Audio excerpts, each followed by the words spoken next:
get kicked in the fucking face. In the next bubble screen over here, let's throw curls. What are the whys, right? What are the whys? Bears Hour Live.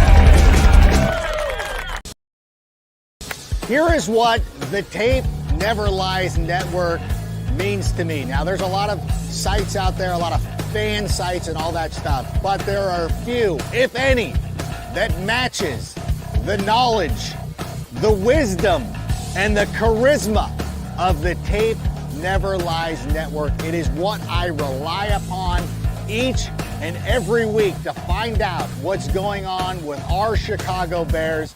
Listen, I like the Sick Podcast. It's fine. Its host is okay. But for me, the money site is the Tape Never Lies Network. Watch it. 32 is the identity. Yeah, you look at the tape. So as a coach, your resume is the tape. Loses the football. Strip sack and Bears our live. Give me some fucking Bears names. our live. We go on live right after Bears games with your boys draft talking the smartest man alive. Yo. Bears our live. Son of a bitch, you better block. Bears our live. We go on live right after Bears games with your boys draft talking the smartest man alive. Ran up Even with us the true would do that analysis. You expect raw passion for the show. You Bear saw fans the get growth in locked Justin in with Fields. real Go to emotion another and passion network. for every Go play. down. Coach Phil To to get bring that 20 range yards. within with facts by shame. Post game show like nothing else you're gonna hear. Some can try to copy, but a bucket's not sincere. Delivering the truth on what just happened, to be clear. That's why we're on TV, so you can see it, not just hear. Hey yo, with Draft Dr. Phil, you know it's always hit sticks. True to fundamentals, never gimmicks and tricks. Guess we're moving Soldier Field up to Arlington Heights. Mill out counting bucks while the mayor big fight. As our life keeps growing, Shane's all knowing. Give me some Delivering fucking the names, truth on how the QB's throwing. Dimes on time, just lacking fundamental. Whatever the case, we get hot like Senso. Fiery discussion on what happened in the game. This ain't your daddy's postgame, so expect the fucking flame. Not for the average fan, I love they can survive. But don't you worry.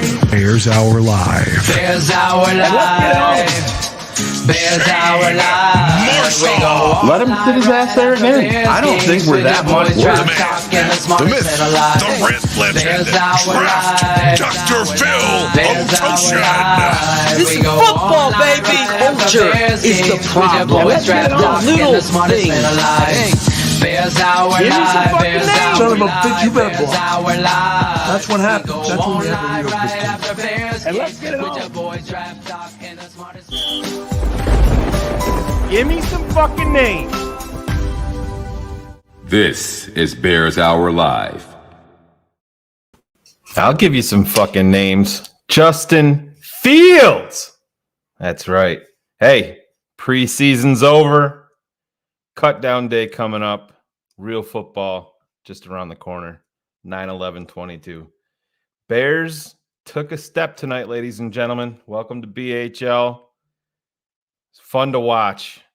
Number one, being the quarterback that we all expected him to be. I know it's not real football yet as we head into the regular season, but he definitely looked the part tonight. Love to see him calm out there, making some nice throws, wasn't rushed.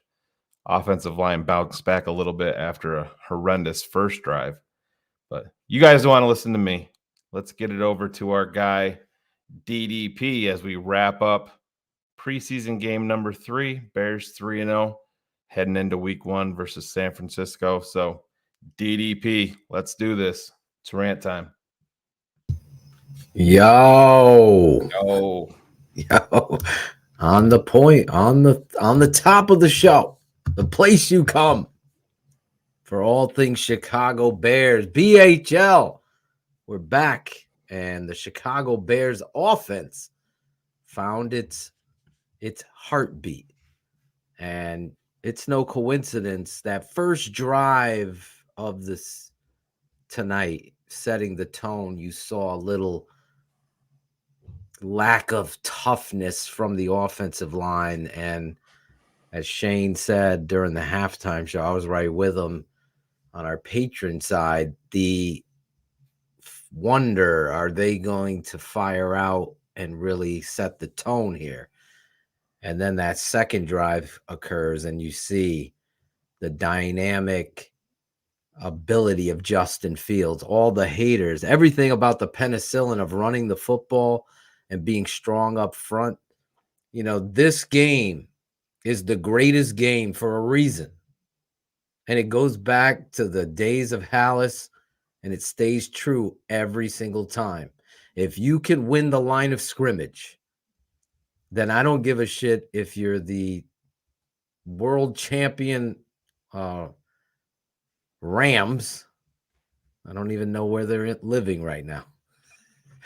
Or you're the Chicago Bears. Any given Sunday on this level of football is going to transpire out on the football field. I really loved the fact of discipline. No penalty. I think there was one penalty by the Chicago Bears, but you see the continuity of discipline, effort, and determination. The execution of the game of football, from Dante Pettis running his route to David Montgomery just being who we thought he was if I was Denny Green.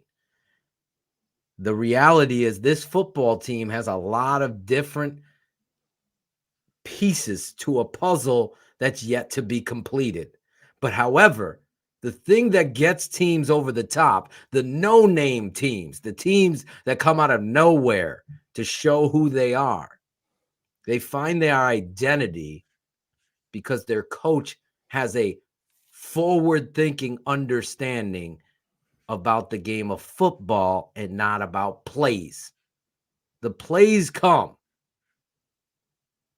The plays will always come. But to dominate the line of scrimmage and protect your quarterback, to Shane's point, is the most important thing. And let me tell you something. Here in Connecticut and upstate New York and wherever besides Chicago, we got the Cleveland broadcast, and it was putrid. But we understand that they were trying to make a game out of second and third stringers. But the reality is Justin Fields showcased who he is in a composed, calm, confident way. And if you're going to kick off the season in a week, that's who I want to see. And the way you came out there protecting the quarterback and running the football, an action game off of it, making good decisions, throwing good passes, accurate, understanding. And I think the best one is him attacking the line of scrimmage and allowing the defense to come up because he's such a threat.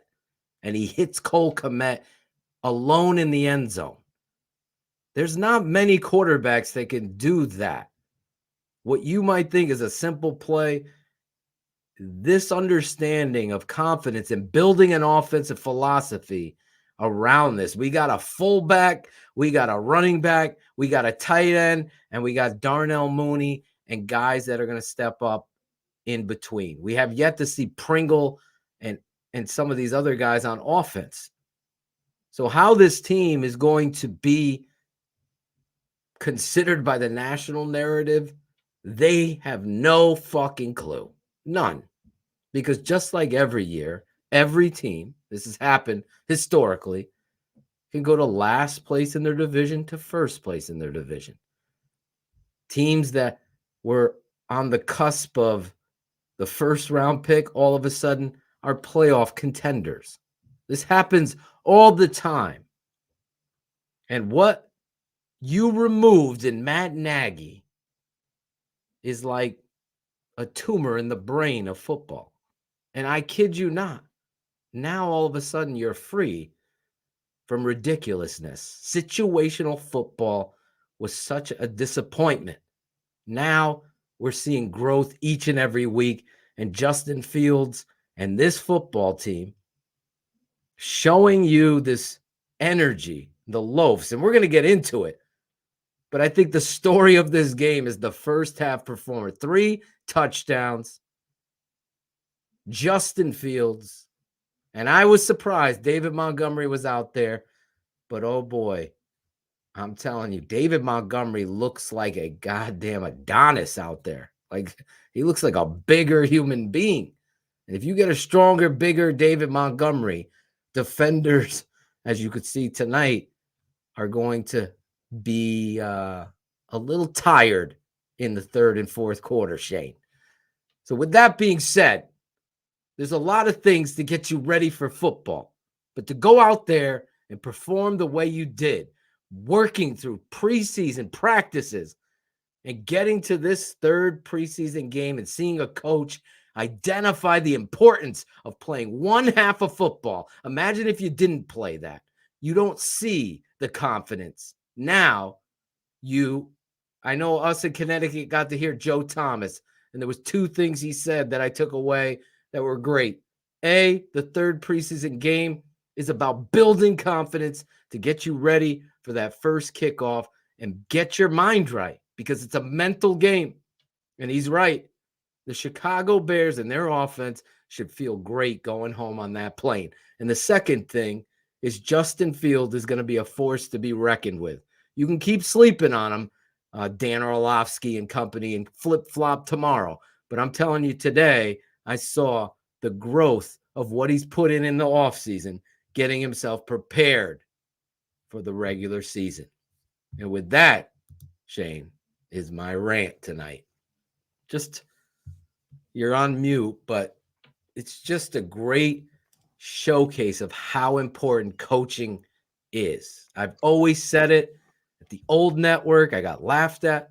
I've gotten laughed at before by some of the trolls and blog boys.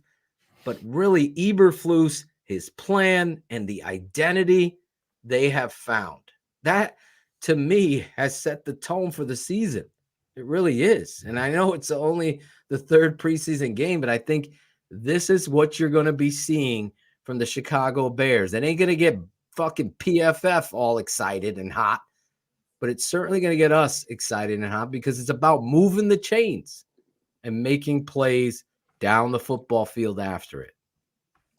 Yeah, man, this is what we've been used to for so long, is seeing this team show a sign of life and then follow it up, by pissing down their leg. And they never seem to show life at the right time. This is what, if you were going to show some, take some steps, tonight was the night. Preseason game number 3 to give you that ultimate confidence heading into week 1. We had David Kaplan on here and just, thought we were crazy. Before this game tonight, I had a good feeling about the Bears heading into week 1 versus San Francisco. And now my confidence level goes up even more, because what is better than a confident quarterback? What is better than a team that is buying into the hits philosophy? Phil, you see it on every single incomplete pass. Even they're running to the ball. They're trying to be the first guy to pick up the ball. Justin Fields gets hit late tonight, and what happened? All of the offensive linemen were there. It wasn't Finally, one. Sam, it wasn't one guy. Yeah, well, Sam's got a little bit more of a belly, so he got there quicker tonight. But that is buying in, man, and you need that from a young team. You got to see it. We talked about it at the halftime with our patrons, showing Tevin and Larry Borum working in tandem. That first series, Phil, I'm sure if you broke it down now, none of us would be very happy. We talked about it a little bit there at halftime also. It wasn't a good series, but they bounced back. To me, the biggest thing that I'm taking away from everything is the complete composure of your quarterback. Absolutely. You're seeing him look off the safety. You're seeing how many of those little flick of the wrist passes did we see when we saw that one on the sideline? He wasn't even looking at the guy that he threw to. That is when you have ultimate confidence in your ability, in your teammates, and you're starting to to understand that we have people that are in charge here that are going to put us in the best position to win. We're going to run a play now that it's going to set up a play maybe in the second quarter, maybe in the third quarter, maybe in the fourth quarter.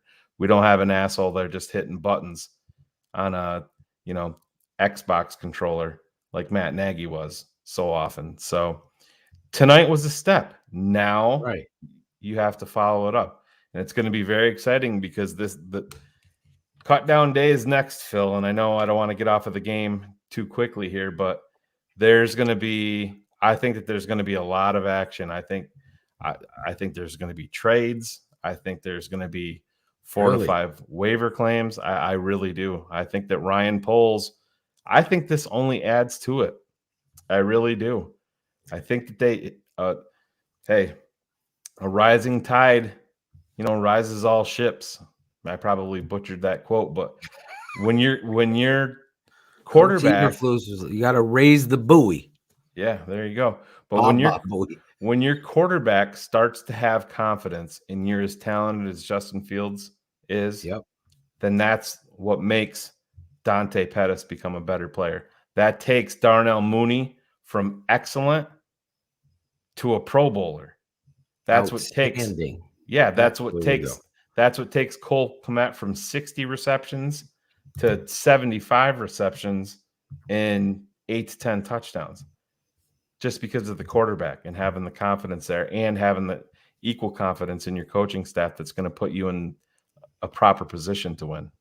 Well, I haven't been in a situation where a final preseason game, because it's switched.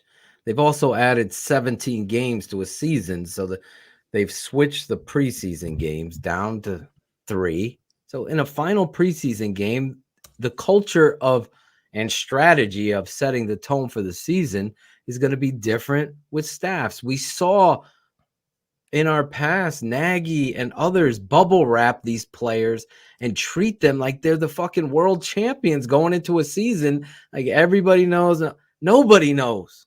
So tonight you really got an understanding that a priority, and Courtney Cronin said it as well. Like, it's important that Justin Fields in a new offense with a new culture and everyone's buying into it really be successful. So that was the goal, and they did it tonight.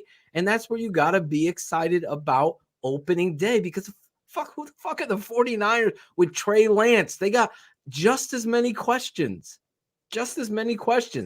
I'm liking the growth of Cole Kmet.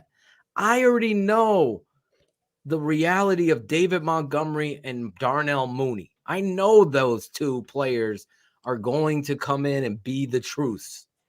Barring injury, those two pieces are better than advertised around the fucking country and world. Those two pieces are dynamic. And to your point, when you start dominating on the line of scrimmage, Darnell Mooney goes from good to great in seconds. That's the goal. And that's where Nagy, and I hate to beat this drum so hard, but it's got to be spoken, because you have to learn from mistakes. You can't have pussies as head coaches. You just can't. You have to hold people accountable with the expectation that your quarterback, your run game, the offensive line, everybody's in a team. We're not going to be scolding Tevin Jenkins for standing up for Justin Fields being hit. And you saw it tonight. Even Sam Mustipher getting in the face, setting the tone. Good for you, Sam. I thought that Sam continues to struggle, gets swallowed up on a fucking toss. They don't know their block. And it drives me insane. It does. Like, I believe Tevin is best at left tackle or right tackle and would be a dominant force there. I think Braxton Jones is a year away from the attitude that I want. I think he has the talent. But again, that's my opinion. That's where there's no doubt Tevin's starting at a tackle. I could find you a fucking guard, irregardless. And then you know how I feel about Lucas Patrick and Dieter Eisland. By the way, I put that tape breakdown. I mean, that strength at the point of attack is just going to help the bubble in this offensive line. Those things I get fired up with. I can't help it. It's like every fucking time the Bears finally have something, it's like we're going to put them at guard or we're going to do this. It's just, I can't get away from it, Shane. I can't help it. But I have to be on the record because I'm no fucking meatball. I'm looking at the tape and it's telling me, listen, I can teach every fucking center I have to learn how to call the mic and call out the fucking protection. I can teach that, but I can't teach you to be fucking stronger and meaner. I can't teach you to be faster. I try to help you. Those types of things are only going to help this football. Hopefully they do the right things there, but it's going down that path again. But the discipline of this football team is evident. The flying to the football, defense and offense. Now, guys like Snowden, I mean, I just can't watch it. Like, you're just fucking loafing out there. I just can't. And the sad part about it is, to your point, with a player like Snowden, Phil, is the fucking talent is there. Oh, like so to your point, you can see it oozing off of the kid, but he's out there pretending like he's Robert Quinn coming off a 18.5 sack season in the third preseason game. And kid, you can't do that. You can't. And that's 2 weeks in a row that your loafs are adding up. Yeah. On a team that coaches are absolutely in the past, me and you would question, and we were right. By the way, we were right to question it, Blog Boys, because the loaf philosophy is evident that these players are even saying it. My God, we're going to be in shape, hits, hustle to the fucking ball, hustle there. The reality of Snowden having that much talent, and he doesn't love the game of football. He doesn't love the aggressive. And that just shows me there every time I've seen him. Now, the other guy, 79, Coley, he's giving his heart and soul out there every play. So how are they going to determine this roster? To Shane's point, I'm going to predict some of these things of who's going to make it, who's not tomorrow on our Patreon. If you aren't a patron, head over there, thetapeneverlies.com. You're talking about insightful analysis that you don't get anywhere else, because you know what? Fucking matters to me before I go to bed. It matters to me when I'm drinking my coffee. It matters to me. I don't watch baseball. I don't watch basketball. I watch college football and the Bears. That's it. And tape all day. And then I do music with Cool Kennedy to get this show. So fuck the guy who doesn't like the long intro. And fuck anybody that's going to defend softness on my offensive line.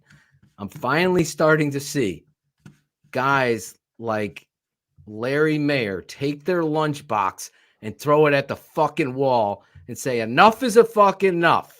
We are going to play football. No, Larry could never do that. Larry's going to cut somebody off in this presser, and it's going to be disgusting. That's what I think. Is the mic just sitting there? Yeah, it's. Hello. You're on the air. Do we have that drop?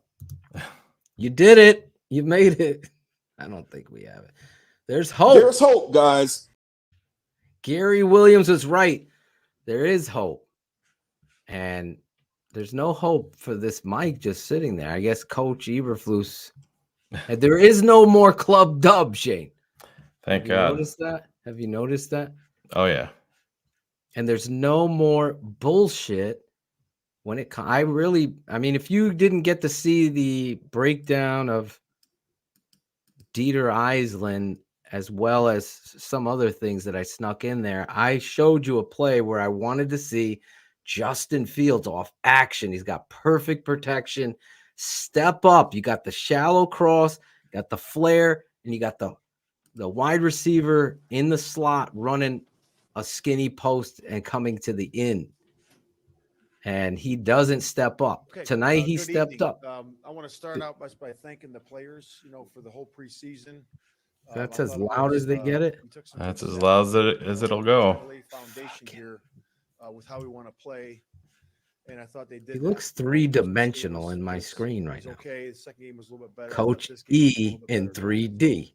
Guys are playing hard. Their alignment, assignment, key technique is getting better.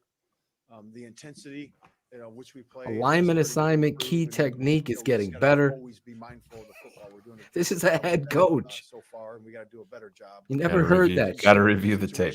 Got to review the tape. I don't know. I don't know what he did there. Like again, I can't. I didn't see it. Players, they really bought into it, and it takes to run our systems the right way. It takes you got mental toughness, in practice and the way we do things. So I can't thank them enough. A couple injury things that happened prior. I wish they would have told us. Here's injuries. So 58, Roquan Smith had some tightness during the pregame or when he was warming up. Because he was sitting his ass out there. Play him today. 33 had it. Jalen had it earlier in the week, on our red zone day. So we decided not to play him. He also had some tightness. 94, we just decided not to play at all. And then because he's your best player, Kaplan. Is day to day. So number 4 is day to day. And I'll open up to the questions from there. Where's number 9? What's his? They didn't bring the mics, Courtney, on the road. Yeah, just good operation. Oh my God. It was overall, they ran the ball solid. Can you pass the Oprah mic? The boots and waggles were good. We took it, took the completions there. Loved when he did the waggle and he hit the fucking fullback in the flat. Like you squared your shoulders. Don't get greedy. We end up giving the ball away. It's blazing game. Holding them to 3 points. So that was a good swing of 4 points right there for us. And that was probably what happened for the ball game. So it was good.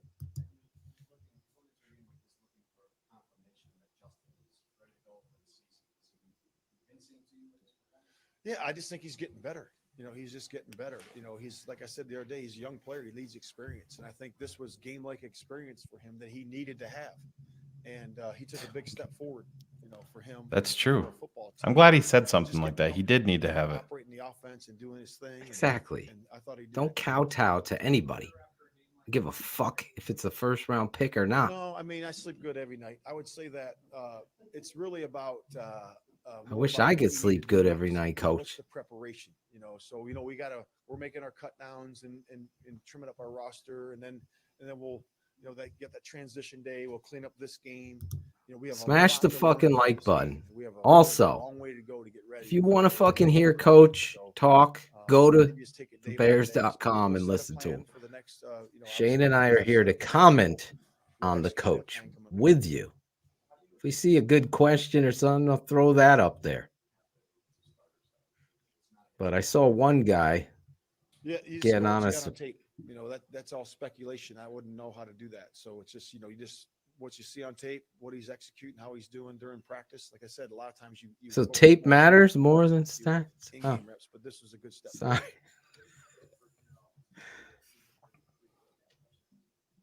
Yeah, I think they feel positive about the performance. And it's when you have a good performance or you have an okay performance or whatever that performance is, you can always learn from it. So let's take it play by play. What can we learn? They kept Valus out, right, Shane? He's dinged up. Yeah. Him and Brisker are going to be out, but starting week 1. So you had that's called Valus needs to stay healthy. He's been dinged up a lot. What's one of our mottos that it's never going to be perfect. You're going to go out there with a game plan, and all of a sudden you got to figure things out. And you got to have game tactics, and that's when a play breaks down. You got to figure it out. It's a scramble drill. All the things that we practice. I wish we could fucking hear him. For God's sake, Larry Mayer. It's about Cole Kmet. Yeah, we're excited where Cole is. Cole had another good game. This game. All the tight ends. Where he is. He's been practicing his tail off. So he's been working hard. He's been blocking at the point. He's been obviously, catching the ball well in the open field and running after the catch. He's been doing some nice things. So we're pleased where he is.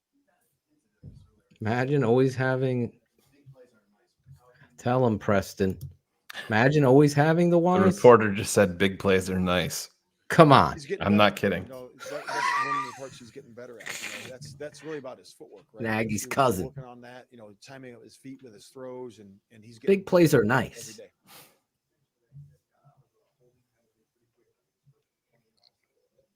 Is that Fishbane talking about the holding penalty? No, But that's they were great. able That's to great. overcome Usually it. those things set you back. When you get a holding penalty like that, usually sets you back, and then they did a nice Exactly. job having a good chunk play after that, and you know, and scoring on that drive. So that was really good. You know, I think it was who scored on that? Griffin. Yeah, he had the penalty, right? So he ended up scoring on it. So there you go. So did a nice job. That was a great run by David. Yeah, he Just he looks practiced really well this week. so that's thick. no surprise. You know, you play how you practice. You know, so he was excited all week to do it. And We know they're in Cleveland. excited where he is. We're just asking Larry to bring a fucking mic with him because you're a $1 billion organization. My fucking daughter has a karaoke machine that Yeah, could it's been fucking great. pass a The mic around. offensive chemistry's been Jesus. good. You know, the defensive chemistry's been good, and the team chemistry's been great. So This isn't hard. that's always, you know, I always tell the position coaches and the coordinators, you know, your There's guys fucking that little train blog are a boys reflection of you. sitting in there in the media Doing a room. good job. You got all game long. Get a couple mics in there. What are you doing? They can't bring mics to No, it's a good Cleveland, Phil. decision. Thanks, Good Jimmy. decision. You know, we all get together. hug Jimmy each other and say, Haslam's okay, worried yeah, about a it's little fucking tight there, so these we're just- IRS loopholes. No, he's played a lot of football. You know, this guy's a good player, real good player, and he's played a lot of football. So he's got a lot of snaps under his belt. You know, it's just like, you know, like Robert. You know, he got a lot of snaps, and they're ready. They'll be ready. Robert Quinn will be ready to fucking play. Did they ask about Mario Edwards? Because I have no. Where is this dude? Weeder just asked, "What's the Never specifics of the tightness?" Like, you know, he's not going to answer that. Why Come waste on. your time? No. Well, it's a gluteus maximus. You know, he's not going to talk about it. Melatonin.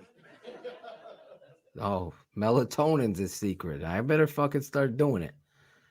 No, but seriously, it's hard to get all fired up. And when Justin Fields comes back, or whoever's next, we'll go back to the pressers. But you're He's $1 million organization. Get out there, do us a fucking solid favor, and get a mic. Broadcast it.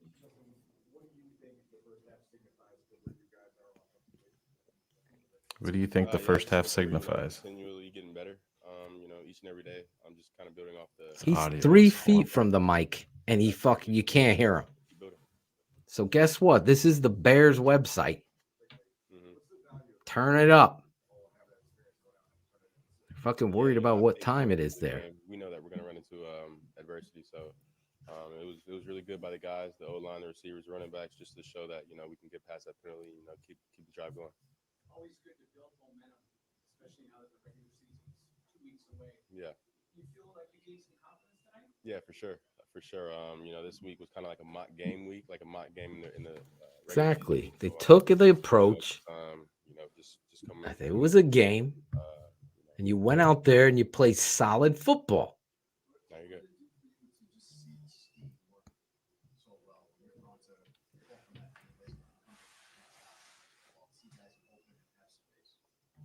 Yeah, I mean, I think it just gives. Telling you, pick David Montgomery in your second round fantasy, Christopher Jackal. Giving everyone confidence and, you know, trusting the offense. And trusting, Don't. you know, the process of things. They should have like 8 logos. Yeah, I mean, it opens up, you know, the play action game, the naked game, like all of that stuff. So I'm glad he's back, and you know, he's Remember at the old network, it's not coaching, it's just talent. Yeah, I mean, you know, he's the definition of it. So when you have a guy like that, I bet you you know, they're still talking about know, that. The amount of effort he runs it with. Yeah, it was execution was the phrase of the day. He runs with, It's about execution, Phil. We want to show. So fuck you, Phil. I guess for our football team. Yeah. How about you understand who's in charge of execution?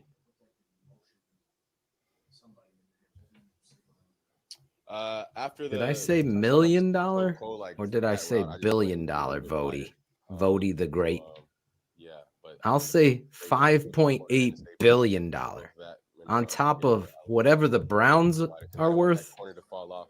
I We'll don't want the say, corner to fall off and take away. guess how much the Browns are. How much do you think the Browns are worth? Yeah. 3? I mean, we have so many different. So $9 billion, we'll say. Someone could fucking fix them, Mike. Yeah, I mean, you can manipulate them pretty good, and then I mean, the biggest thing is it with those plays, just you don't want to take a sack, and you want to just make sure you try to get a completion, so or just get a positive play out of it, whether it's a short completion, whether I run for a few yards, whatever. So yeah, nah, for sure. He likes the for sure. That gets me nervous. Glad 95 wasn't playing today, but I'm so glad he came out with the dubs today. Sure. He even has a joke about the big pass rusher.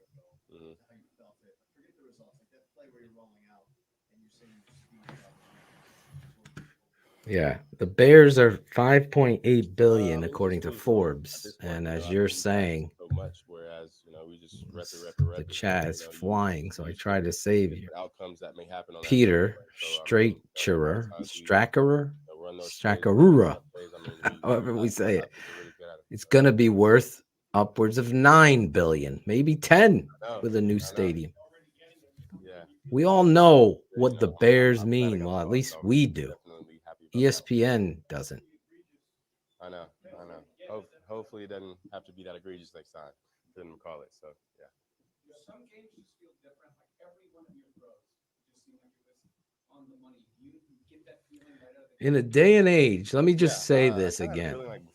In a day and age where people barely read the newspaper, barely. Everything is social media driven and video driven and sound driven. That you have a fucking job to do. Well, I heard it. I got up and then I kind of walked up a little bit dizzy, trying to catch my. Get your mic volume up. Yeah, it's simple. And I was just trying to make sure they didn't get a flag for us, so they wouldn't offset. So yeah, I don't know if Sam's gonna get fined or what. So Sam's gonna get fined for pushing. Yeah, no, that's Sam should be cut for fucking missing blocks. How about that?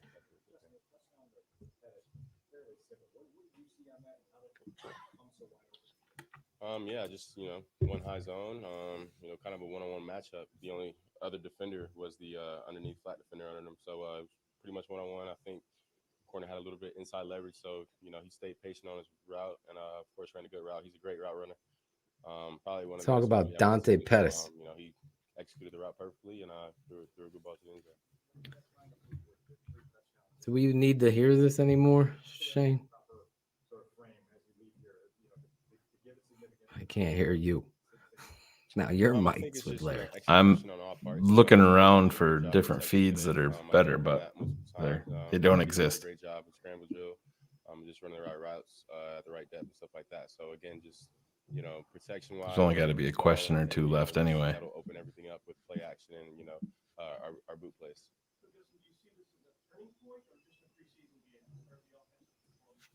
Some asshole in Chicago will say, well, this is only preseason. Well, that's. But I'll always say, imagine if it's just preseason and they sucked. Well, that's the point. When exactly they play bad and a fan comes up to that same reporter and says, hey, it's just preseason, they're working out the kinks, then it matters.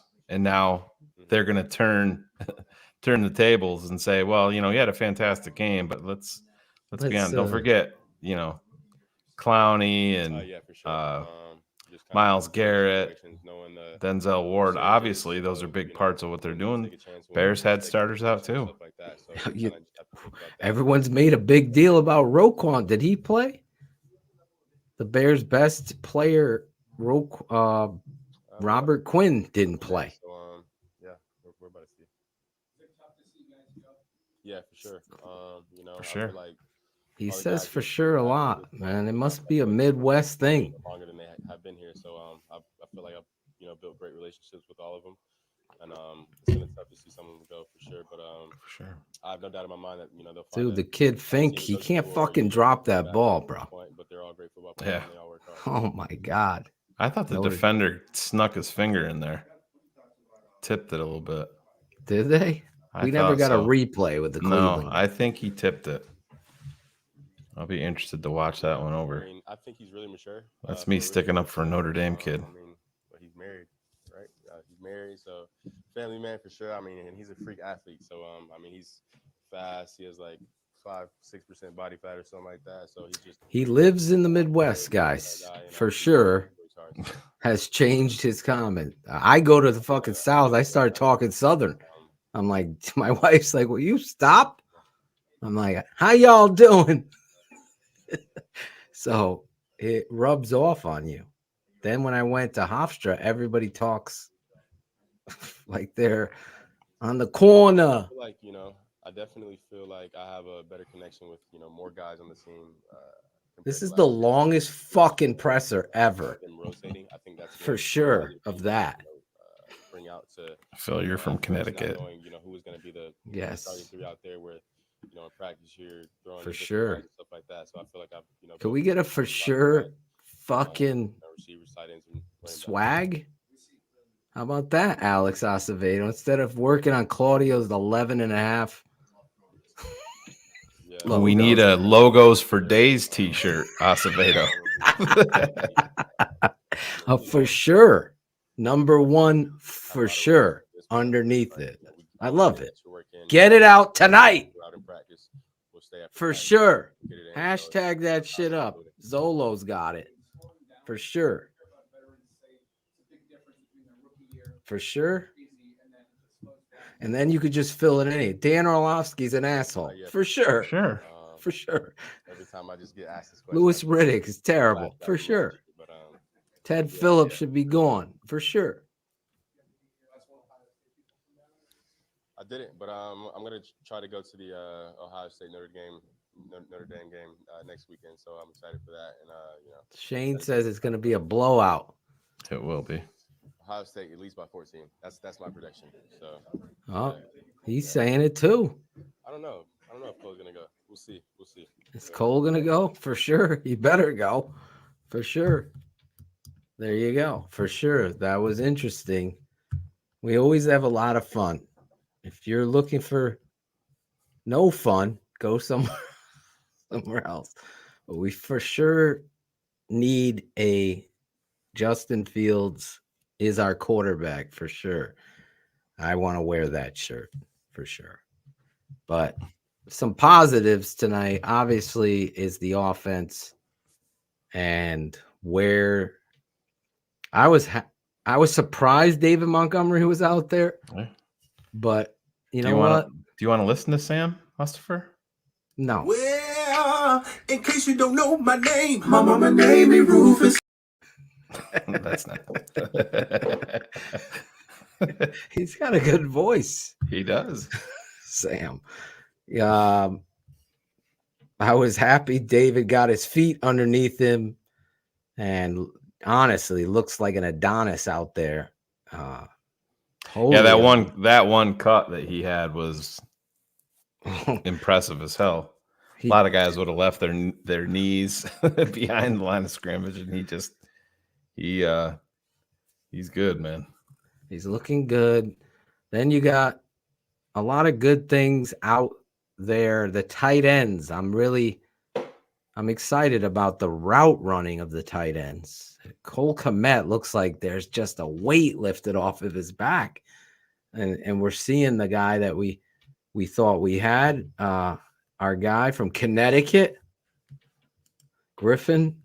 It looks like he had that holding penalty, but like Coach said, he came back, makes a great touchdown catch. He gets popped in the end zone, hangs on to it. And a guy that we talked about earlier in the offseason, like, don't be surprised about Dante Pettis. And his ability to run routes has been the key ingredient to his career. So you said it to me in text. He's making this team. You still stand by that? Pettis? Yeah. Oh yeah, I think so. I mean, I think them putting him out there as the punt returner early is just going to add to his value on this team. Because I don't want to. He's a great punt returner. I don't want to not rain afraid. on the parade, but I don't like the trend of Velus Jones being nicked up so often this early in the season. That to me is something that I have written down that I'm going to keep close eye on. I don't like when these rookies come in early and they're nicked up every, other week. And to this point, that's been Velus Jones. And he's got to play, man. He's going to be a big part of this team if he's healthy. They can use him in a number of different ways, but when you put Dante Velus? Yeah. When you put Dante Pettis out there early as the punt returner, and he's giving you value as a wide receiver and a 4-phase guy, I think he absolutely makes this team. Yeah, I mean, Pettis back in the first couple preseason, my father was pointing it out with me. The ball is punted short. Pettis sprints up. We haven't seen that. Even Devin Hester had a hard time being that Vi Sikahema, Dave Meggett type. No matter what, you are getting to the fucking football and catching it to create and help an offense that needs help. And it's it's selling the fact that you're going to catch it, even when the ball is not in your area. That's another thing that the Chicago Bears have never done consistently since Dave Tobe left or was, let go. Right. And Pettis has done that repeatedly this preseason. So those things get you yards, little cheap yards, even if it's 5 when you're a young team that's going to be scratching and clawing for everything. Those 5, 6, 10, 15 extra yards can be worth it. Yes, Pettis sold that. And that's what you're trained to do. I was a punt returner. I knew that I had to catch this fucking ball no matter what. But I also had the security of my right hand. My right hand tells me I ain't getting hit, but I'm sprinting to get field position. It takes toughness, but mental strength to understand situational football. Like, you're back there. If you put your feet at the 10-yard line, the ball's going over your head. You need to be an actor. And you saw it tonight. I would run to my right, throwing my hand up like I'm going to catch it just to drag those contained men over there. You see Pettis do that. I think for sure Dante Pettis route running alone, and he's got some good hands. Here's an opportunity on the no-name. We're going to give – remember the no-name defense?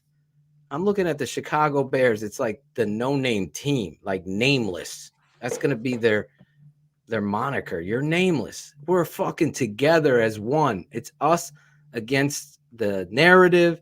It's us against everybody, and you'll see the cream rise to the top.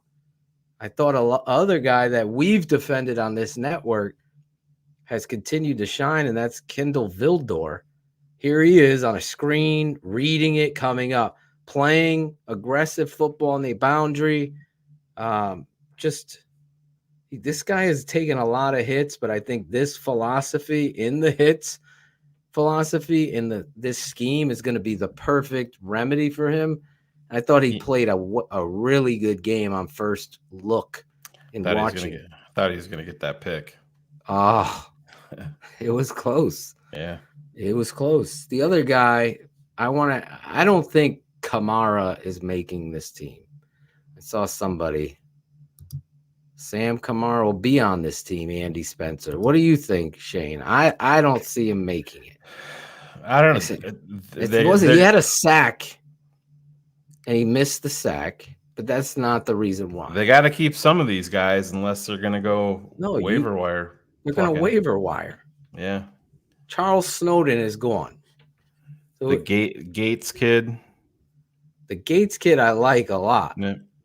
They have some good quality depth. I wouldn't be shocked if they kept Kamara. I wouldn't be Really? shocked with it. Yeah. I would be shocked, really, because you look at positionally. Yeah. Let's look at our edge, our ends. Travis Gibson was playing into the fourth quarter. Yeah. Right. And we don't know anything about Mario Edwards Jr. Have you seen him play a rep? I'd have to look up the reps, but I mentioned it the other night on the Keeping It 100 show that he's been non-existent. I don't even think he's played a snap. I've never seen him. Has someone seen him? Maybe I missed it, but I didn't see him in the Chiefs. I didn't see him in Seattle, and I did not see him tonight. Now you got, and you have to remember, Robinson's got hurt. Yep, and let's go Bears. Shout out to you. Sounds like it was pretty significant. Brad Bigg said he was having trouble even going to the locker room. He was in quite a bit of pain. Listen, but yeah, I don't know. Al-Qadim Muhammad, Sam Kamara, Travis Gibson, Mario Edwards, Robert Quinn, Dominique Robinson, Charles Snowden. So those are you want just the ends? Yeah, those are the ends right there. I think you can get better in the waiver wire than Kamara. I really do. And Snowden, no. Snowden, like you said, it's a tease. I don't want to be teased. I want to see a killer. And if you're on a team with this hits philosophy and no loafs, and that's all I see from this guy. That's all I see. And it's not good. And Kamara, I think he just doesn't have it, the finish. That, to me, I want to see them improve in the back. I definitely think Gibson, depending on Robinson's health, Gibson, Quinn, Robinson, who else is out? And Muhammad, those four. And I think you're looking at the waiver wire for another guy. Yep. AC Adams says he's safe. We'll see. Well, that's the thing. I mean, even if he makes it, don't get excited that you're right, because I'm telling you, even after week 1 is when these veterans that are out there, then you can sign them and their contracts are not guaranteed for the season. So just because the Bears have a 53 on Wednesday, doesn't mean that 53 is going to be the same 53 next Wednesday, or even the next day, or even later on in that day. The bottom of this roster is going to be turned over. It's going to be interesting how they turn it over. You and I are going to try to do it tomorrow night, right? It'll have to be late, yeah. Or is it Monday? When are we doing it? I'm off Monday, so I'm around, but I know you got to work. But if it's going to be for the patrons tomorrow night, it would have to be, 8:30 or 8 o'clock. Yeah, so let's do that. Become a patron. TheTapeNeverLies.com tomorrow night, 8:30. Shane and Phil will make their roster cuts for this football team. Join in, jump in, give me your cuts. Again, you're going to have to get down to 53. I'm going to do my homework over tomorrow breakfast. And then remember, there's 16 practice squads players. Right, and that's, you could easily see a guy like Kamara go there. Yes. But I mean, in terms of, listen, they're going to be looking at wide receiver in the waiver wire. They had another injury in New York, but they're going to be looking at wide receiver 100%. They're going to be looking at offensive linemen 100%. They're going to be looking at linebackers, obviously. Mike Hall. Yeah, he's right. Captain Obvious there. But I agree, Mike Hall. Yes, he must go. Mike, what's going to be the score of the Ohio State Notre Dame game? Watch this homer score. Come on, put it in the chat. See, Mike, put it in the chat. Mims, you have any interest in Mims from the Jets? Never been a big fan.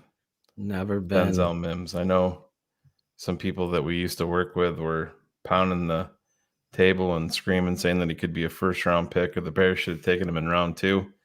That proved to be a wise decision that we did not. But I'm not a big believer in his want to, if you want to talk about that. But I mean, if you're going to tell me that you're going to just take a flyer on him, okay. But I'm not a big believer in Denzel Mims overall. Yeah, me either. I really like Tajay Sharp, but I don't know his status there. And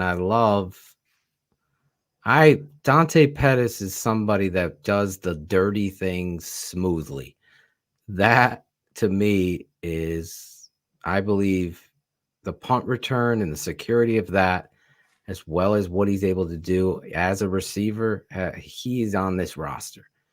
I really truly, and I saw somebody ask, are they trying to hide Velus Jones? I don't believe you can. The world knows he's a 3rd-round pick. They know him. So no, this is about him being nicked up. And to Shane's point, we gotta be out there on the football field. It was maybe tonight they sat him to be safe, but again, it does go 35-20. 35-20 for the Irish. Any chance they cut Mustafa? Nope. I don't see it either. This is Ripley's Believe It or Not for me. It really is. Now, last week, looking at the tape, it was only one series. So he messed up one play out of the 5. But then tonight, I saw the screen. I don't even know what he's fucking doing. He was jogging through the park like Leno. And that's on video, like just watching the TV. I'm like, all right, where are you going on that 3rd down, that slip screen to Montgomery? Now, Whitehair sucked on that play too. He's got to be better. But anyway, I would side with Shane. My thoughts on Gates. I like the kid a lot. I think talked about him. Yeah, I think this kid has the instincts. He's got the intangible instincts, and he's an explosive tackler. He's around the football, uncoachably around the football. So I like him. Again, this linebacker room, even the kid Thomas has shown ability in this defense to be in great position versus pass and run.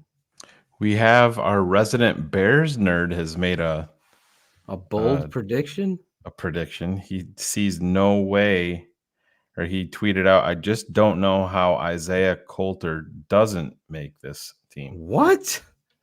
He's a big Isaiah Coulter fan. Out of Rhode Island. Yeah. If Peterman hits him in stride, he scores. Yeah. Now, Coulter coming out of Rhode Island has a lot of talent. I just don't think he's polished enough. I think he does not make this team. But again, we're stealing from our show tomorrow. I don't want to do that, Shane. Oh, I was just sharing Carr's thoughts. No, I know. Not our thoughts. But he's sucking me in. Roquan Smith, Eddie Jackson, Jaquan Brisker, Jalen Johnson, Byron Pringle, Velus Jones, Robert Quinn, and Lucas Patrick. Very good job, Kurt. Those are the guys that weren't. Tavon Young, I will say for tomorrow. Rodolfo Diaz, what's up? Become a patron. TheTapeNeverLies.com.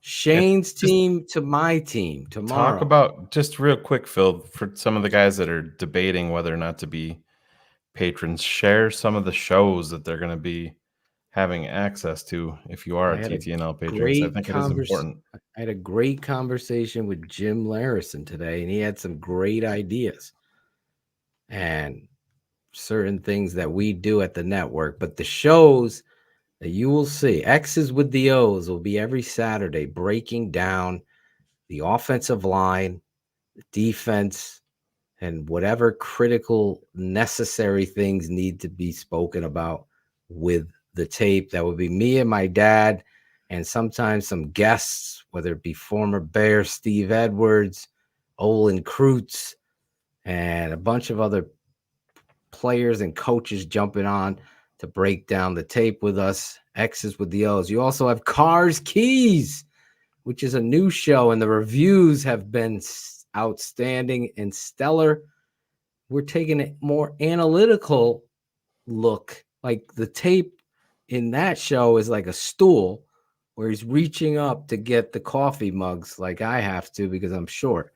And the coffee mugs are all of the analysis and numbers and getting you prepared for the next coming opponent, the upcoming opponent. What am I talking about?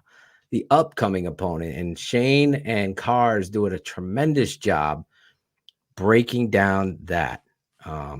Also, we're going to have Draft Mob getting you prepared for the draft. And what does the B stand for, Phil? Bears Nerd will also be joining us, a.k.a. Cars. Christopher Sandlin texted me and wanted to know what the B stood for in Draft Mob. Well, if he had listened to one show, he would have known. Yes, Draft Mob. We'll be looking at players throughout the season to get you ready. And what about this one?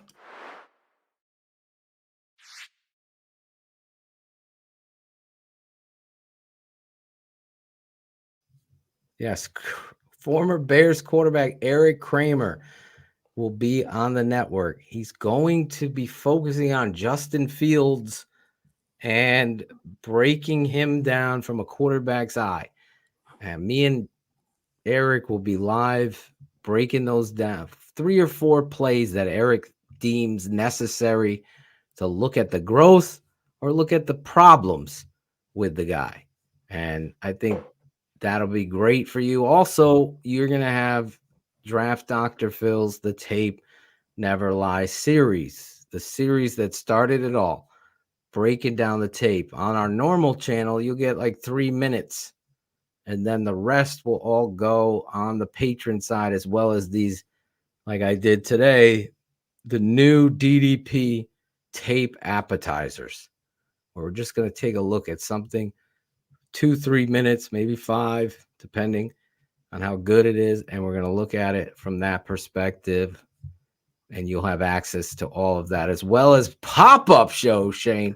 Live pop-up shows to get you ready for the season or whatever it is, that trade or transfer, some big breaking news that's going to be going on. Pop-up shows, music, and also some other exciting news like Watch the Game with Phil and Shane.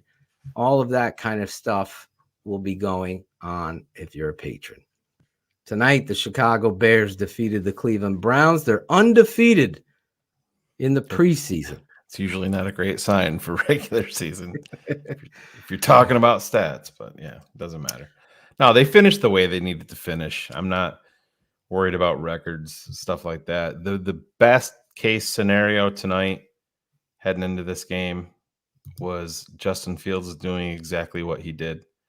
The offensive line struggling on the first series, stepping up, and then essentially just Justin taking over. You heard one of the reporters, seemingly every single pass that you threw was precise and on target, 14 of 16.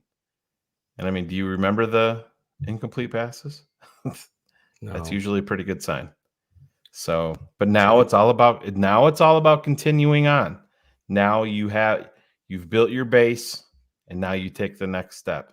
Shane, I forgot one other thing about Patreon because it drives you nuts. But we are excited to get to the point where we're going to offer patronage paid throughout the year.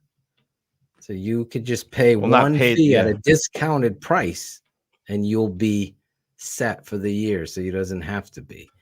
But we're going to announce that in the coming. That's a little tease. Sorry.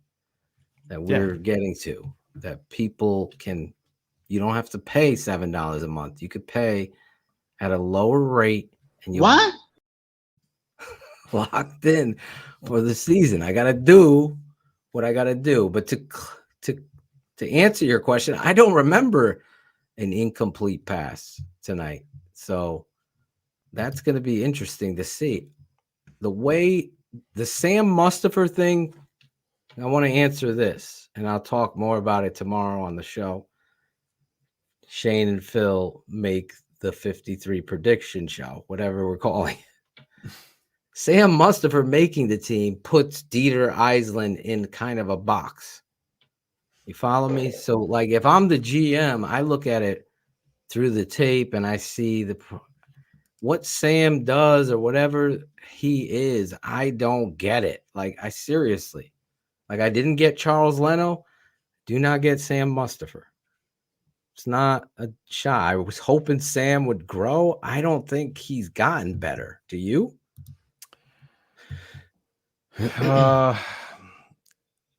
I still see way too many glaring issues to be comfortable saying that. I believe it was Ryan Cox made a couple of comments that it's just when you're starting NFL center and you see him get completely overpowered and it essentially ruins the entire play, that's a problem. And I don't understand the Flus comment of, wanting guys to get trim and get your track shoes ready. And Sam went up 30 plus pounds and 28 pounds. Yeah. And I mean, it doesn't exactly look like good weight either. But like I said, I'm not training with him every day. I'm not around him every day. And word is that he's extremely smart. So I don't know if he's blowing them away in the classroom with his work ethic. I'm not sure. Because I mean, if there is one upside, I mean, how old is Sam? Is year 3 for him? Sam Mustipher? Yeah. I think it's year 4. Yeah. But I have to check. Yeah, he's 26. So this is year 3 for him. It's year 3. But yeah, it's gonna be interesting. But I mean, it's so weird. Like everybody's all over the map here. Like there's that. It's like Leno all over again. Like I don't know what people are seeing. I don't make it up. And I wish people could see kind of like the behind the scenes. I know patrons get some of a view into that, Phil, but you and I are talking constantly throughout the game. And, there's time I can show you guys texts on my phone from Phil where he's praising Sam Mustipher on a play. Say, hey, I got to give the kid credit here. That was a hell of a play by him. He bounced back. He did this. So it's not just a thing where Phil is zeroing in on a guy, but he's zeroing in on a guy that he thinks, you want to replace your weakest link. Yeah. So but you're right. It is amazing how people are all over the map. I mean, you want him off the team. Charles Snowden had great effort tonight. Oh, listen, I love the listeners, but I think this is a host of another network, by the way. I think what happens is people fall in love. A guy will have a 72-yard touchdown in the 3rd preseason game with 7 minutes left, and he runs away from everybody, and they're like, "That motherfucker made the team." Oh my God! How can you cut him now? That happens so often. It's crazy, but you know what I like, Shane? I like the guys that are like, you know what? I fucking hate the fact that you yell or hate this, but you were fucking right. You were right. You're passionate about. I don't have an agenda. Shane and Cars and everybody know it. I didn't have an agenda with Matt Nagy. I just saw what I saw and I stood by it. I wasn't some fucking bullshit ass narcissist fuck and flip-flop my story the next day. I stay with the analysis. If Sam Mustipher came out here, if Charles Leno, if whoever, and balled their ass out and played to the whistle and were dominant, that would be my story. I would be surprised if I don't want open it up too much, but I would be very surprised. And I know Mike Huff, 12 million. He's not getting 12 million. The way that his contract is flooded with incentives. Yeah. Big time, big incentives that things would have to go very, very wrong, and he would have to play quite well for him to approach those numbers. And it's D. Levine is saying it's $3 million in incentives on playing time. So yeah, the incentives are huge. They put Reef out there late in the game, but was that injury based? Word is that he's still dealing with his ankle injury. I believe it may have been Olin that brought that up. So I don't know if that's via Mustafa or maybe he was watching something and saw it. But I maybe in terms of that, maybe that listener that put the comment or had the comment on Reef, maybe that gets him, an injury designation. But I think they'll not play him. They'll let him try to buy some time and stay healthy. And then they're just trying to cover their bases and have a grizzled vet in there to provide some guidance to Braxton Jones, to Tevin Jenkins, to Larry Borum. Because Reef has been around he's 33 years old. He's pretty much seen it all, but I don't think that the Bears are looking for him to come in and anchor one side of the line on game one. That's for sure. Honestly, I would have a whole different line out there than what the Bears have. So I have my doubts about this offensive line coach, just like I did with Nagy and his guys, just by how they're playing them now. Do I see the talent in Jones? Yes. Braxton Jones has his floor is very talented. His athleticism, he's got it, but he's bulky. I just saw the Charles Snowden effort tweet. Yes. I'm not gonna touch that fucking thing with a 10-foot pole. I saw it. That's why I laughed so hard. But yeah, he's probably listening. Braxton Jones. I'm in the reality of them seeing Braxton Jones become something. I think that there's some of that there, Phil. I think that there's a lot there to in terms of body makeup and Size. Length of his arms and stuff like that. Yeah. But I think what their process is when you have a guy like Ryan Poles and a guy like Ian Cunningham, I think that they realize probably being around this kid that he's a kid that, much like Justin Fields last year, said, I crave snaps. That's what I need. I don't feel like I learn as much watching. And I think probably their thought process in their head is, if we can survive with this kid through the first quarter of the season, that fucking light might go off in week 5, 6, 7. And then he starts stacking together, when you go from mediocre to good, for 6 or 7 weeks after that. I think that could very well be their thought process. I just don't want to see, and it might not happen. There is no Nagy here with fucking trips and no tight ends to help Chip. I just don't want to see Braxton Jones get manhandled against the 49ers and have it be a lesson, and the price paid is Justin Fields. That could happen. That could happen. That's what I'm afraid. That could happen with Larry Borum at left tackle or Tevin Jenkins at left tackle. I don't think Larry Borum could play left tackle. I'm just saying. My point is, it can happen with any of these guys out there. I don't think that the Bears have that dude that you can just put out there and say, all right, he's going to go out there and lock this down, and we don't have to worry about Justin. It's just, I don't even think that that's logical, but I would feel a lot more comfortable with Jenkins out there at left tackle. I'm just being honest. I don't know the whole weird story and all this and challenging him. And some people get off on the wrong foot when you have a new boss and everything fucking changes. You're like, oh my God, everything changed. I thought it was this. It's now that. And You don't see eye to eye, but then it works itself out. That would be my move. I think he's better than Braxton Jones at left tackle. But I think he is the guy they know, as you said. I think you said it with Cars again. Jenkins is the best offensive lineman on the entire line by far.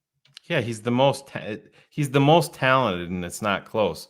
Right. You could say that maybe if Braxton Jones continues in ascent, but you're not going to know that. Not even he'll show more signs this year. But you got to get into year 2, year 3 to see if he's definitely the most talented. I mean, raw talent. It's Phil. It's not even close. Who possesses the most raw talent? That's why I would put him. Tevin Jenkins. But if you're lacking a couple puzzle pieces, it can be a bad thing. We know that. And if you're not bought in the classroom, if you're not bought in off the field, if you're not bought in the weight program, if you're not taking your diet seriously, this is all questions that we have no idea with. Right. But what I do know is when I saw Tevin Jenkins in that first presser, he looked like a disgruntled, upset human being that didn't even want to be where he was. He looked like a kid that wanted to go home. When I saw Tevin Jenkins the other day, he looked like he was bought into his role. Now, maybe maybe he had his coming to Jesus meeting. I don't know. But he looked like he was comfortable in his role. He looked like he had the confidence back. He was making jokes with the reporter. When the reporter said, "Do you expect to start week 1?" He goes, "Oh, you're fishing for a headline, huh?" This is a setup. Question. But see, if you're disgruntled and pissed off, you're not making a joke that way. You know what I mean?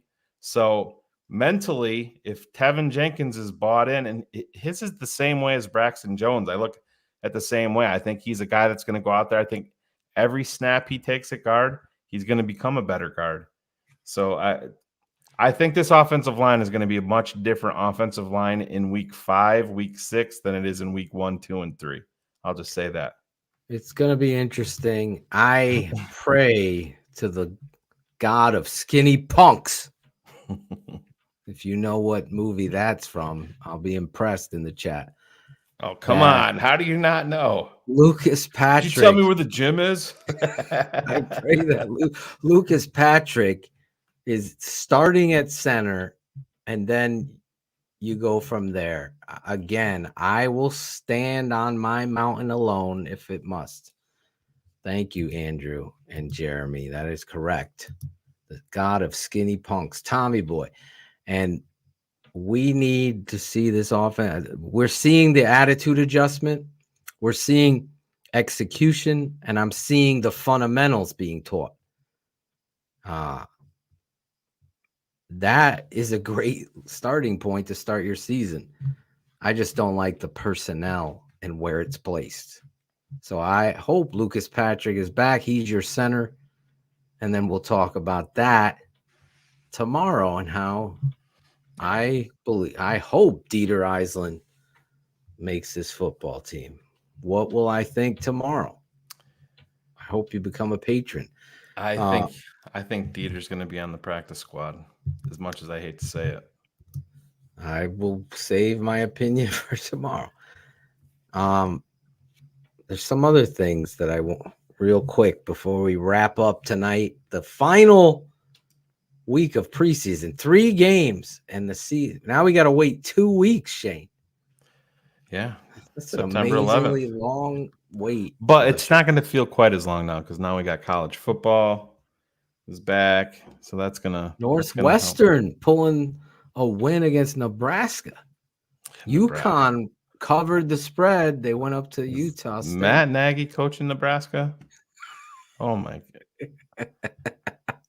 I had to work today, but I have a couple of friends that are Nebraska fans, and they were ripping their hair out of their head. Don't be bullshitting anybody. I'm telling you right now, you can't be. Because it's going to show right up in that film, boy. The tape never lies. No. Is that your mom in the background making coffee and smacking the spoon? She's totally like spinning the coffee, or she's making eggs. Phil, will you hurry up talking to those boys? God damn it. Coffee's getting cold. I don't know how any Browns could be talking shit about Justin Fields unless they're just jealous because their quarterback is suspended for 11 games. I thought Justin played tremendous tonight.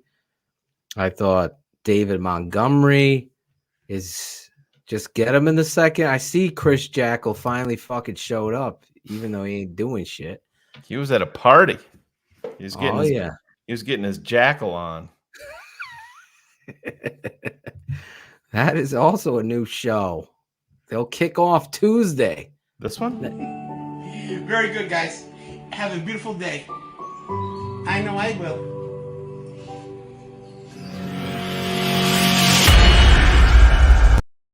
That's Jackal looks like he's put on a little weight in that video, Jackal's right? been eating. Yes, Jackal and Keeping It Fantasy will debut Tuesday nights on our YouTube channel. They kick off next Tuesday. Next Wednesday night, we'll be back Keeping It 100. Who's scheduling their show? I have no idea. Claudio, maybe. Claudio better figure that shit out quick. Yes, the Chicago Bears undefeated in the preseason, 21-20 over the Cleveland Browns. They're going to be moving on to the San Francisco 49ers. Shane, one guy, surprise guy that you think stood out and is probably going to make this football team before we wrap up here. I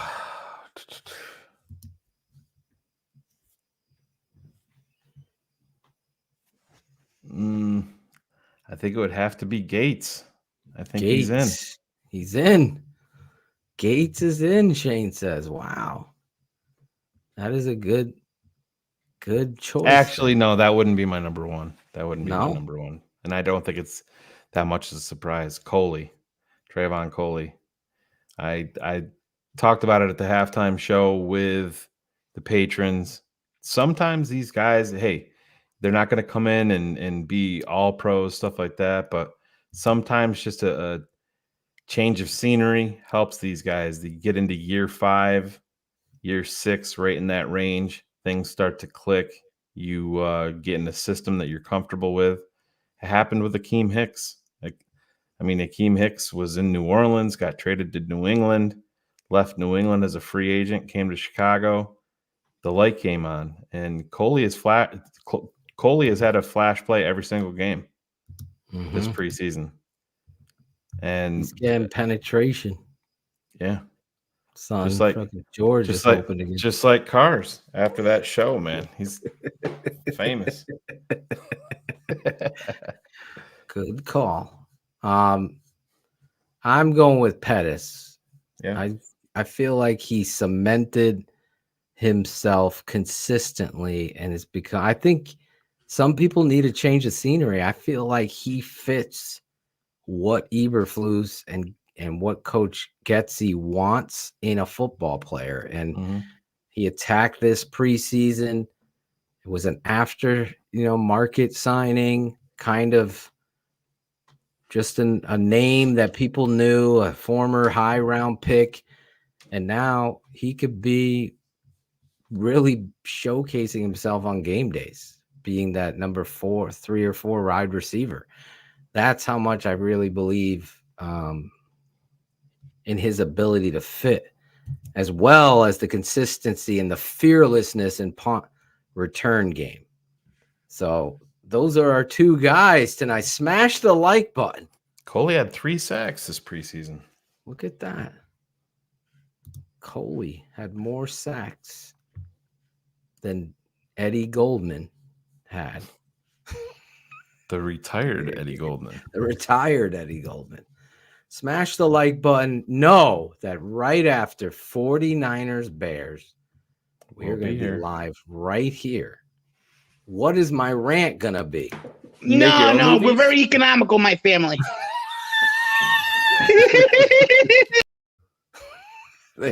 I hope they will be. We got to edit that.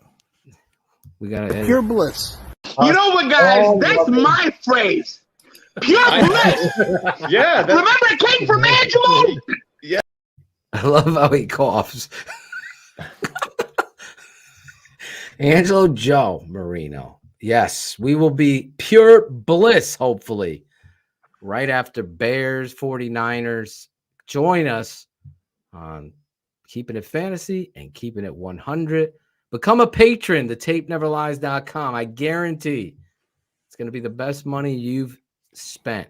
Christ, I went with my daughter and my wife to Starbucks. We leave there with 3 drinks. We spent $27 and change.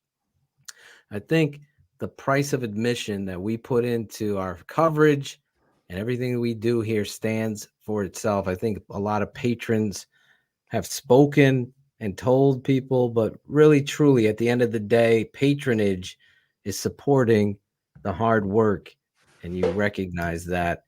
I appreciate that. This is the best motherfucking show on the planet. And after every Bears game, tonight was a positive because the second half, I mean, it's just a scale. I got to say one thing. Kyler Gordon really played a whale. Like, he can open up his feet. He can open up this defense to so many different things filled with his athleticism. Yes. You guys, listen. Give me a guard or give me death.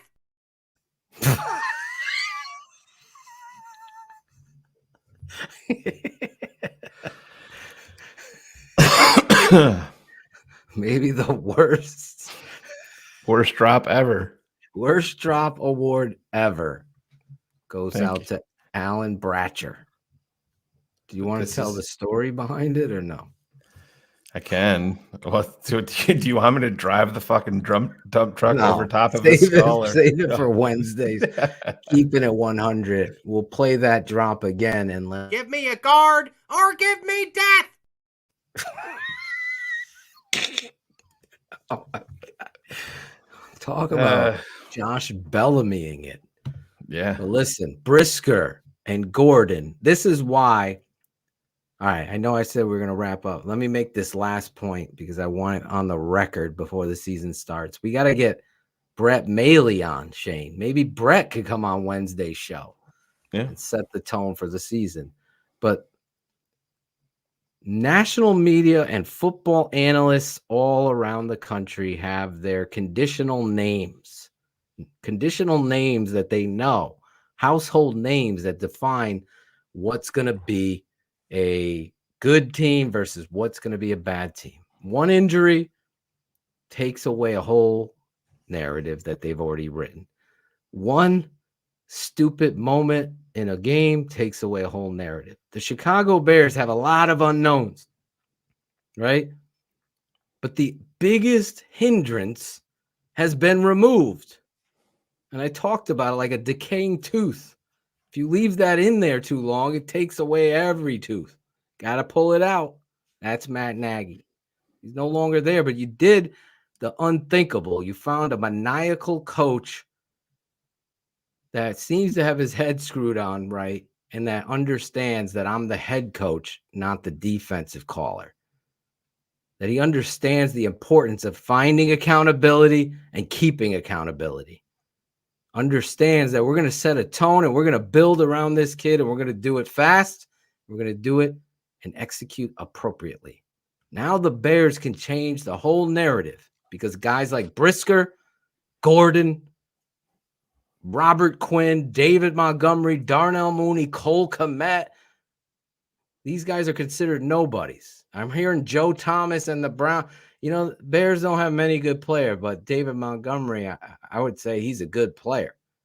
They don't even know how good he is. That's what I'm saying. You have the opportunity now to build with these football players playing fast, fearless, and ferocious. For me, that's what I'm excited about moving towards San Francisco because I'm not afraid of them. Are you afraid of them? Are you afraid of Trey Lance? Nope, I'm not. Trey Lance could throw 4 picks in that game. The Bears could beat them 28 or 35-3 just on turnover. This game of football is the greatest game because it's full of unknowns. Character and cream will rise to the top. All right, Phil, real quick before we wrap up here, give me one name of a guy that has surprised you. I'm just a fan. I'm not a football evaluator. That guy, right? Not there. him. Oh, No. I'm not talking him. about a player that has surprised you. Surprised me. I have my name, and Give I you was your name. Give me a second to think about this. I've been, he didn't stand out a lot tonight, but I've been pleasantly surprised this entire preseason with Trevor Siemian as the backup quarterback. That's a great. Real quick. Exactly. Trevor Siemian has been absolutely solid. Yeah. As a backup quarterback, Thought leader. he left a couple out there tonight where he could have slung the it throw a little bit. Yeah. Yeah. Or was that Peterman on that throw? The one to Peterman did. You're thinking about the one to Peterman, but I had the one rollout to Siemian. I thought he could have let loose, and he kept it. But yeah, I mean, you're gonna have those plays, but I think he is steady, and I think that's what you want. I just want the Bears. I've been saying it for years. I want them to have a developmental guy on the practice squad, or even if if they decided for whatever reason to carry a third quarterback. I mean, like, they just have never done it. Like Nathan Peterman to me is I'm not considering him a developmental guy. I want a guy with some upside in there. But to me, an athletic kid. Yep. To me, Trevor Siemian he's really surprised me. I mean, he throws a beautiful ball. He's been decisive with some of his throws, and if he's got to play and finish a game for us, I think he can make some plays. That's a great guy. The guy that has surprised me, Cole Kmet is a guy. Adam's got the point. Like a guy like Josh Dobbs, I would have no problem with as my developmental guy. Absolutely. Yeah. They're not going to let him go. Oh, no. But I'm saying that's what it's. That you got to find that kind of guy. Yeah.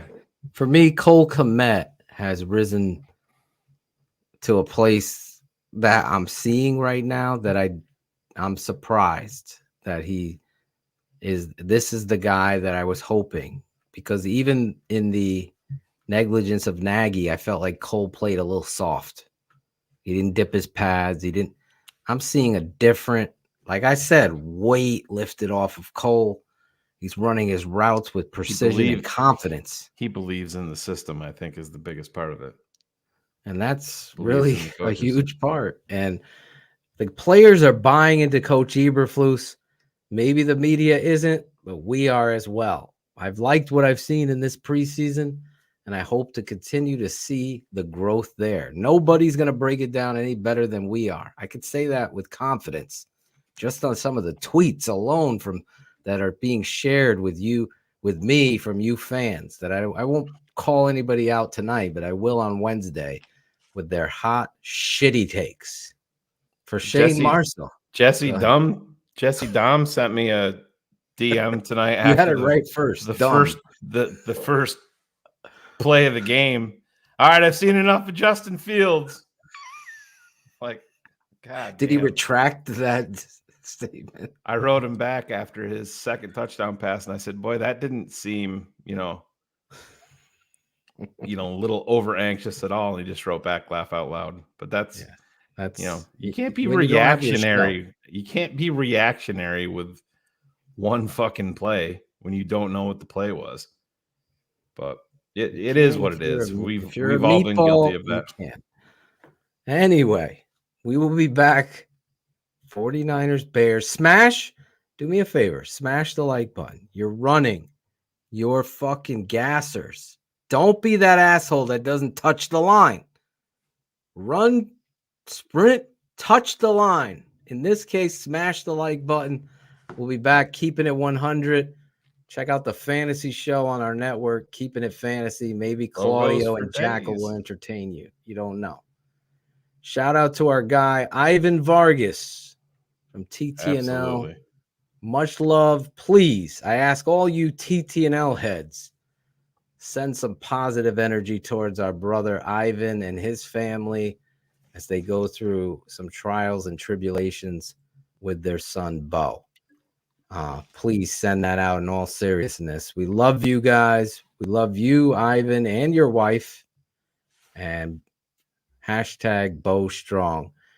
For Shane Marsa, I'm your guy, Draft Dr. Phil. We'll see you guys in a few. Thank you for watching Bears Hour Live, the best post-Bears game show on the planet, on the Tape Never Lies Network.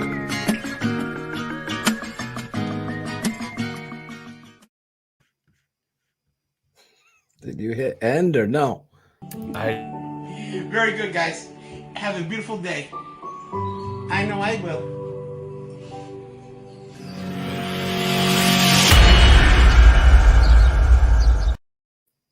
Gotta let this play. Tell him.